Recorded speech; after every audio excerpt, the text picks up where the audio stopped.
টিঙ্কার চ্যাম্পসের change making সিরিজে আপনাকে স্বাগতম, যারা তাদের সহযোগী অ্যাডল শিক্ষার্থীদের পারস্পরিক স্বার্থের বিভিন্ন বিষয়ে শিক্ষিত করার লক্ষ্যে কাজ করছে। এই মিশনের অংশ হিসেবে টিঙ্কার চ্যাম্পস টিঙ্কারিং, সমস্যা সমাধান, উদ্ভাবন, উদ্যোক্তা, পরিবর্তন তৈরি এবং অন্যান্য বিষয়ের উপর বেশ কয়েকটি মাইক্রোলার্নিং মডিউল প্রকাশ করছে।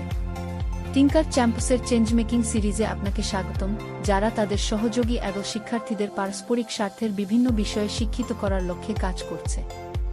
এই মিশনের অংশ হিসেবে টিঙ্কার চ্যাম্পস টিঙ্কারিং, সমস্যা সমাধান, উদ্ভাবন, উদ্যোক্তা, পরিবর্তন তৈরি এবং অন্যান্য বিষয়ের উপর বেশ কয়েকটি মাইক্রোলার্নিং মডিউল প্রকাশ করছে। আর কথা না বাড়িয়ে টিঙ্কার চ্যাম্প দিব্যম আনেজার চতুর্থ পর্ব শুরু করা যাক। পাঞ্জাবের নবম শ্রেণীর ছাত্র এবং একজন উদীয়মান পরিবর্তন আনেজা। আমরা সবাই তো বড় কিছু করার স্বপ্ন দেখি, তাই না? হয়তো পৃথিবীকে বদলে দেওয়ার মতো কোনো আইডিয়া নিয়ে ভাবি, কিন্তু সত্যিটা হলো বেশিরভাগ আইডিয়াই শুরুতেই হারিয়ে যায়। কেন এমন হয়? একজনের একটা দারুণ ধারণা সফল হয় আর অন্য 10 জনেরটা হয় না।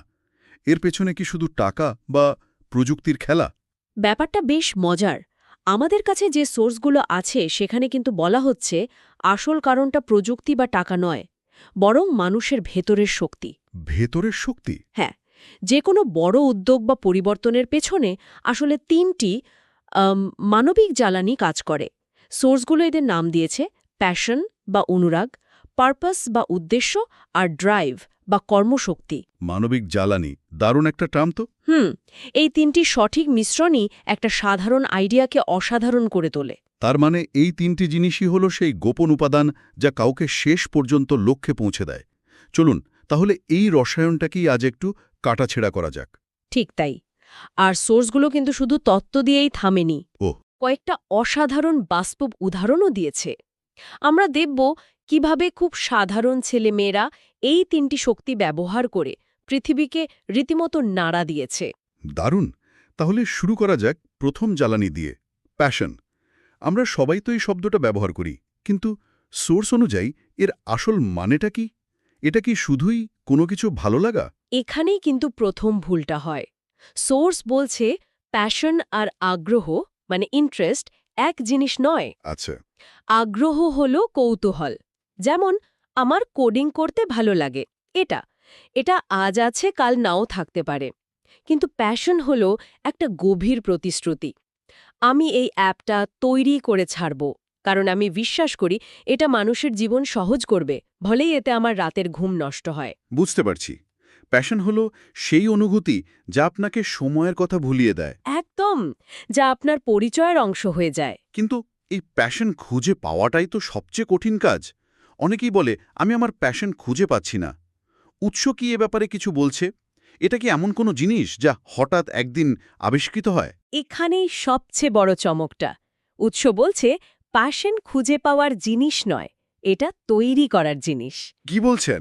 হ্যাঁ, আমরা ভাবি আগে প্যাশন খুঁজে পাব, তারপর কাজ শুরু করব। কিন্তু প্রক্রিয়াটা ঠিক তার উল্টো। কাজ করতে করতে প্যাশন জন্মায়? ঠিক তাই। নথিটিতে কয়েকটি ধাপের কথাও বলা হয়েছে। প্রথমত, বসে না থেকে বিভিন্ন জিনিস চেষ্টা করা। দ্বিতীয়ত, শুধু বই না পড়ে নিজের হাতে কিছু বানানো বা পরীক্ষা করা। আর তৃতীয়ত, নিজের অভিজ্ঞতা নিয়ে ভাবা কোন কাজটা করতে গিয়ে মনে হয় সময় উড়ে যাচ্ছে। তার মানে অ্যাকশন আগে প্যাশন পরে? এটা তো প্রচলিত ধারণাকে পুরোপুরি উল্টে দিচ্ছে। একদম। একটা উদাহরণ দিই। একদল ছাত্রছাত্রী স্রেফ কৌতূহলের বশে স্কুলে কিছু সেন্সর নিয়ে নাড়াচাড়া শুরু করেছিল। কোনো বড় উদ্দেশ্য ছিল না, শুধু মজা করছিল। কিন্তু কাজটা করতে করতে তারা আবিষ্কার করল যে বিশেষভাবে সক্ষম ব্যক্তিদের জন্য প্রযুক্তি ব্যবহার করে সমস্যার সমাধান করতে তাদের অদ্ভুত একটা আনন্দ হচ্ছে। অন্য কোনো প্রজেক্ট তাদের এতটা টানেনি। আর এই ভালো লাগাটাই? হ্যাঁ, এই ভালো লাগাটাই ধীরে ধীরে তাদের প্যাশনে পরিণত হল। এই আবিষ্কারটা কিন্তু ভাবনা থেকে আসেনি, কাজ করা থেকে এসেছে। আচ্ছা, তাহলে প্যাশন হলো সেই আগুন যা আমাদের শক্তি যোগায়, কিন্তু উৎস বলছে এই আগুনকে যদি সঠিক পথে না চালানো হয় তাহলে তা চারদিকে ছড়িয়ে পড়ে সবকিছু পুড়িয়ে দিতে পারে। এখানেই কি দ্বিতীয় জ্বালানির প্রয়োজন? ঠিক ধরেছেন। এখানেই আসছে কম্পাসের ধারণা, অর্থাৎ পারপাস বা উদ্দেশ্য। কম্পাস? হ্যাঁ, প্যাশন আপনাকে জিজ্ঞেস করায় আমি কি করতে ভালোবাসি, আর পারপাস জিজ্ঞেস করায় আমি যা করছি তা কেন করছি, এর মাধ্যমে কার উপকার হবে। পারপাস ছাড়া প্যাশন অনেকটা বলতে পারেন দিকচিহ্নহীন ঝড়ের মতো। শক্তি আছে কিন্তু কোনো গন্তব্য নেই। এই পার্থক্যটা খুব জরুরি। উৎস কি লক্ষ্য মানে গোল, আর উদ্দেশ্য মানে পারপাস, এর মধ্যে কোনো পার্থক্য থাকিয়েছে? কারণ দুটোকেই তো আমরা প্রায় এক করে ফেলি। হ্যাঁ, এবং এটা একটা খুবই গুরুত্বপূর্ণ পার্থক্য। লক্ষ্য হল স্বল্পমেয়াদী আর সাধারণত নিজের জন্য। যেমন, আমি এই বছরের বিজ্ঞান মেলায় প্রথম পুরস্কার জিততে চাই। আচ্ছা। এটা আপনাকে কাজ শুরু করতে প্রেরণা দেবে। কিন্তু উদ্দেশ্য হল দীর্ঘমেয়াদী এবং আপনার চেয়েও বড় কিছুকে নিয়ে।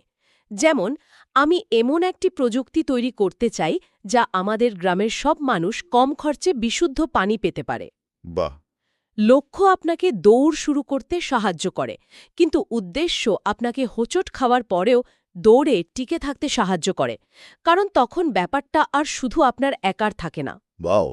তার মানে উদ্দেশ্য একটা ব্যক্তিগত আগ্রহকে একটা সামাজিক মিশনে পরিণত করে। যেমন সোর্সে বলা হয়েছে, একদল ছাত্রছাত্রী তাদের স্কুলে শুধু প্লাস্টিকের বোতল রিসাইকেল করেই থেমে থাকেনি। ঠিক। তাদের উদ্দেশ্য ছিল পরিবেশ নিয়ে সচেতনতার একটা সংস্কৃতি তৈরি করা। এই বড় উদ্দেশ্যটাই তাদের ছোট ছোট কাজগুলোকে একটা দীর্ঘস্থায়ী রূপ দিয়েছিল। একদম। আর যখন কোনো প্রকল্পের পেছনে একটি শক্তিশালী উদ্দেশ্য থাকে, তখন অন্যদের যুক্ত করাটা অনেক সহজ হয়ে যায়। ঠিক। আমরা একটা প্রতিযোগিতার জন্য রোবট বানাচ্ছি বলার চেয়ে আমরা আমাদের স্কুলকে আবর্জনামুক্ত করতে সাহায্য করার জন্য একটা রোবট বানাচ্ছি, এই কথাটা অনেক বেশি শক্তিশালী। এটা অন্যদের বিশ্বাস এবং সমর্থন সহজে আকর্ষণ করে। বেশ। তাহলে আমাদের কাছে স্ফুলিঙ্গ বা প্যাশন আছে, আর পথ দেখানোর জন্য কম্পাস বা উদ্দেশ্যও আছে। কিন্তু গাড়িটা তো চালাতে হবে, তাই না? বিশেষ করে যখন রাস্তা খারাপ বা সফরটা লম্বা। এখানেই কি তৃতীয় উপাদান অর্থাৎ ড্রাইভের ভূমিকা? একদম। ড্রাইভ হলো সেই ইঞ্জিন যা আপনাকে এগিয়ে নিয়ে যায়, বিশেষ করে যখন প্রাথমিক উত্তেজনাটা কমে আসে। যে কোনো বড় প্রকল্প শুরু করা সহজ, কিন্তু চালিয়ে যাওয়াটাই আসল চ্যালেঞ্জ। ঠিক, এখানে বেশিরভাগ মানুষ হাল ছেড়ে দেয়। ড্রাইভ মানে কিন্তু একদিনে 15 ঘন্টা কাজ করে পরের এক সপ্তাহ গায়েব হয়ে যাওয়া নয়। তাহলে ড্রাইভ জিনিসটা আসলে কি? এটা কি শুধু ইচ্ছাশক্তি? উৎস বলছে এটা ইচ্ছাশক্তির চেয়েও বেশি কিছু। এটা হলো ধারাবাহিকতা বা কনসিস্টেন্সি, তীব্রতা বা ইন্টেন্সিটি নয়। আচ্ছা, ধারাবাহিকতা। হ্যাঁ, একজন ছাত্র যদি একদিন পাগলের মতো কাজ করে পরের কয়েক মাস প্রকল্পটি ফেলে রাখে, তার চেয়ে যে প্রতিদিন নিয়ম করে 1 ঘন্টা কাজ করে তার সফল হওয়ার সম্ভাবনা অনেক বেশি। ড্রাইভ হলো সেই মানসিকতা যা ব্যর্থতাকে শেষ হিসাবে দেখে না, বরং একটা ফিডব্যাক বা শেখার সুযোগ হিসাবে দেখে। এটা একটা বিরাট মানসিকতার পরিবর্তন। আমরা তো সবসময় ফলাফলের দিকে ছুটি, কিন্তু এখানে বলা হচ্ছে প্রক্রিয়াটাকে ভালোবেসে টিকে থাকাটাই আসল ড্রাইভ। কিন্তু একটানা কাজ করতে গেলে তো ক্লান্ত হয়ে পড়াটাই স্বাভাবিক। টেকসই ড্রাইভের জন্য কি কোনো পরামর্শ আছে? অবশ্যই। সোর্স বলছে ড্রাইভ মানে নিজেকে পুড়িয়ে ফেলা নয়। এর জন্য নিয়মিত বিরতি নেওয়া, মেন্টরের সাহায্য চাওয়া এবং দলের মধ্যে দায়িত্ব ভাগ করে নেওয়া খুব জরুরি। এটা অনেকটা ম্যারাথন দৌড়ের মতো, স্প্রিন্ট নয়। আপনাকে শক্তি সঞ্চয় করে স্থির গতিতে এগোতে হবে। আর ড্রাইভ গড়ে তুলতে কিছু অভ্যাস খুব সাহায্য করে, যেমন নিজের কাজের একটা রুটিন তৈরি করা বা দলের অন্য সদস্যদের কাছে দায়বদ্ধ থাকা। যখন আপনি জানেন যে আপনার কাজের ওপর অন্যরা নির্ভর করছে, তখন আর সহজে হাল ছাড়তে ইচ্ছে করে না। তাহলে এই তিনটি শক্তি, প্যাশন, পারপাস আর ড্রাইভ, একসাথে কিভাবে কাজ করে? এদের মধ্যে সম্পর্কটা ঠিক কী রকম? উৎস একটি অসাধারণ উপমা ব্যবহার করেছে, একটি গাড়ির উপমা। গাড়ির উপমা? হ্যাঁ, প্যাশন হল গাড়ির ইগনিশনের স্ফুলিঙ্গ, যা ইঞ্জিন চালু করে। এটা ছাড়া গাড়ি স্টার্টই নেবে না। পারপাস হল আপনার জিপিএস বা ম্যাপ, যা আপনাকে বলে দেয় কোথায় যেতে হবে। ম্যাপ ছাড়া আপনি হয়তো গাড়ি চালাবেন কিন্তু হারিয়ে যাবেন। আর ড্রাইভ হল সেই ইঞ্জিন যা চাকাগুলোকে ঘোরাতে থাকে, রাস্তা যতই চড়াই বা খারাপ হোক না কেন। দারুণ উপমা। তার মানে এর যে কোনো একটি না থাকলে যাত্রা থেমে যাবে।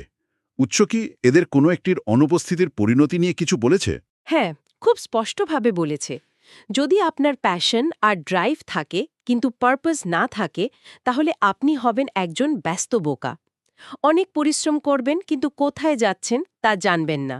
শক্তিটা নানা দিকে ছড়িয়ে পড়বে। ঠিক, কোনো কিছুই শেষ হবে না। আবার যদি আপনার পারপাস আর ড্রাইভ থাকে কিন্তু প্যাশন না থাকে, তাহলে কাজটা একটা বোঝা মনে হবে। অনেকটা বাড়ির কাজ করার মতো। একদম। আপনি হয়তো লক্ষ্যে পৌঁছাবেন কিন্তু পুরো যাত্রাটাই হবে নিরানন্দের। আর যদি প্যাশন আর পারপাস থাকে কিন্তু ড্রাইভ না থাকে, তাহলে আপনি হবেন একজন স্বপ্নবিলাসী। মানে শুধু পরিকল্পনা করেই যাওয়া? হ্যাঁ, আপনার কাছে অসাধারণ সব আইডিয়া থাকবে কিন্তু সেগুলো কখনোই বাস্তবে রূপ নেবে না। তার মানে আসল চাবিকাঠিটা হলো এই তিনটির মধ্যে একটা ভারসাম্য তৈরি করা। বিষয়টা তত্ত্ব হিসেবে শুনতে দারুণ লাগছে। এবার চলুন কিছু বাস্তব উদাহরণের দিকে তাকাই। উৎসটিতে গীতাঞ্জলি রাওয়ের কথা বলা হয়েছে। তার গল্পটা কি? গীতাঞ্জলি রাওয়ের গল্পটা অসাধারণ। তার প্যাশন ছিল বিজ্ঞান আর নতুন কিছু আবিষ্কার করা। ছোটবেলা থেকেই সে জিনিসপত্র কিভাবে কাজ করে তা নিয়ে খুব আগ্রহী ছিল। তার পারপাস বা উদ্দেশ্য জন্মায় যখন সে খবরের কাগজে আমেরিকার ফ্লিন্ট মিশিগানের দূষিত পানির সংকট নিয়ে পড়ে। হাজার হাজার মানুষ, বিশেষ করে শিশুরা, সীসাযুক্ত পানি পান করতে বাধ্য হচ্ছে।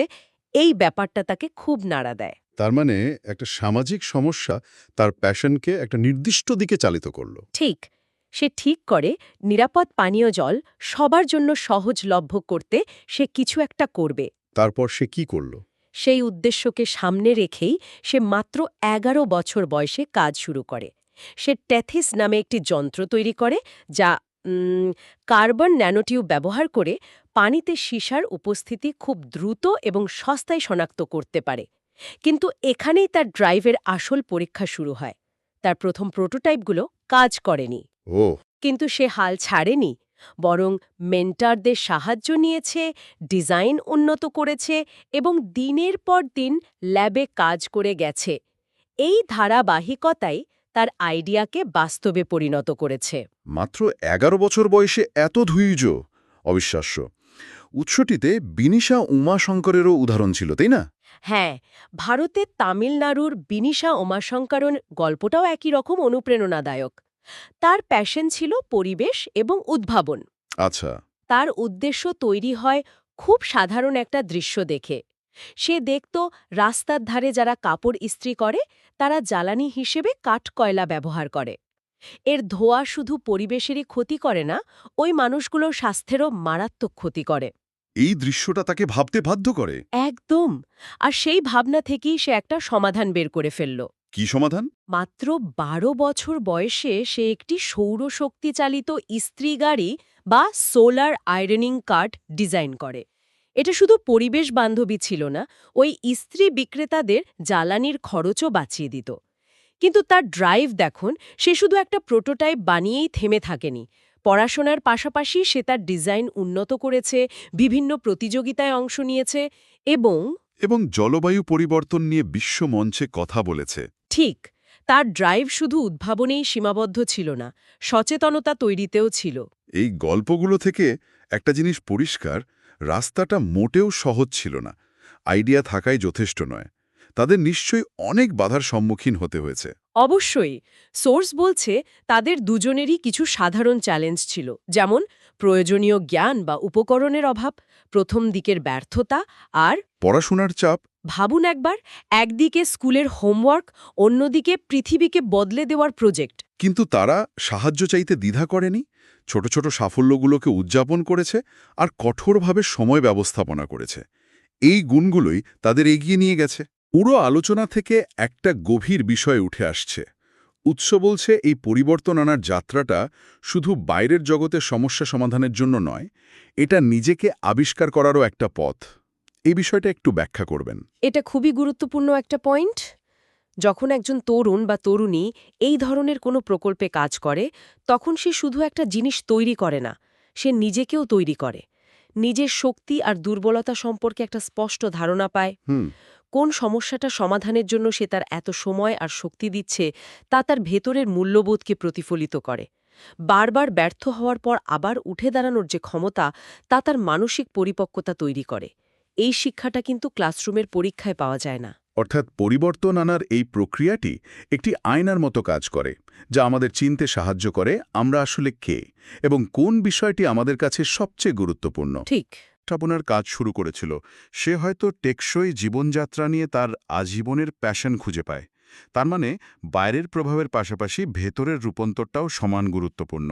এক কথায় হ্যাঁ, আপনি কি তৈরি করছেন তার চেয়েও বড় কথা হলো সেই তৈরির প্রক্রিয়াটি আপনাকে কি হিসেবে তৈরি করছে। দারুণ এক আলোচনা হলো আজ। আমরা পরিবর্তন আনার 3টি মূল চালিকা শক্তি নিয়ে কথা বললাম। প্যাশনেস স্ফুলিঙ্গ, যা শুরুটা করে দেয়, উদ্দেশ্যের কম্পাস, যা পথ দেখায়, এবং কর্মশক্তির ইঞ্জিন, যা যাত্রাকে এগিয়ে নিয়ে যায়। এবং গীতাঞ্জলি রাও ও বিনিশা উমাশঙ্করের গল্পের মাধ্যমে আমরা দেখলাম এই গুণগুলো শুধু বইয়ের কথা নয়, এগুলো বাস্তব জীবনে কিভাবে অবিশ্বাস্য পরিবর্তন আনতে পারে, সমস্ত বাধা এবং চ্যালেঞ্জ সত্ত্বেও। তাদের গল্পগুলো শুধু সাফল্যের নয়,